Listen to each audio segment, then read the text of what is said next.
I'm Timothy Sipe. I'm in the Department of Biology here at Franklin Marshall College, and I have some comments about ways in which I've used audio feedback on student writing in courses.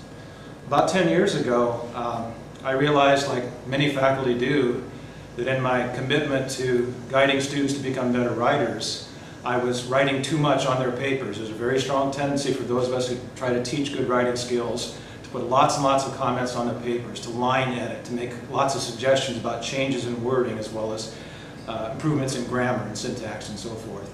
And I realized I was writing too much, and I started to think about other ways of providing feedback that would take perhaps less of my time, but more importantly be better feedback for the students. And it occurred to me that maybe audio cassettes would work for that. So I popped out my old desktop cassette tape recorder. I bought some cassette tapes for students in one of my advanced classes, and I started providing comments on the papers that way. So the way this worked was that I would go through the papers, skim them to get a sense of the overall paper structure and content.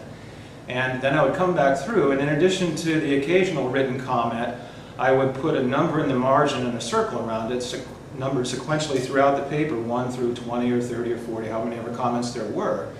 And then I would make an audio comment on the cassette tape that corresponded to each one of those numbered comments. I would typically begin the audio session, though, with an overview about the overall structure of the paper and some encouragement for the students to on the things that they've done well. And then I would go through the individual comments, and then I would typically end with some summary suggestions about ways to improve the paper. It seemed to work fairly well until cassette tapes went out the door. I realized a couple of years ago that they are so yesterday. And in fact, I found out through overhearing students talk about using the cassette tapes that hardly anybody had cassette tape players anymore. And worse, they were borrowing cassette players from their friends. And the thing that finally tipped the balance was when I heard a student say that he had to go out and sit in a friend's car to listen to the cassette tape in the car in the middle of winter in order to hear the comments. So I realized I needed to make a change in technology. So I checked in with the folks in ITS about ways of using other technology. And Teb Locke and Oscar Rederer suggested some options. Oscar provided me with an iPod Nano, and it has worked very well. So my comments today then are about the use of the Nano primarily in the last couple of years. So the typical process is to read and mark on the draft lightly, and then to come back and put the audio comments on with the Nano.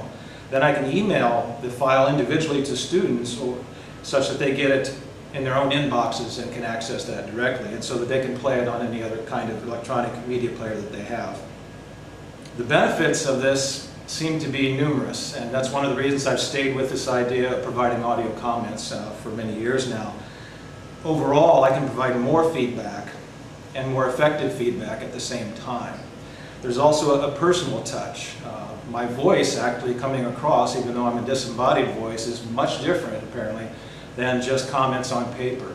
No matter how careful you are, I think, as a teacher in trying to put meaningful comments and useful comments in writing, it's still just writing.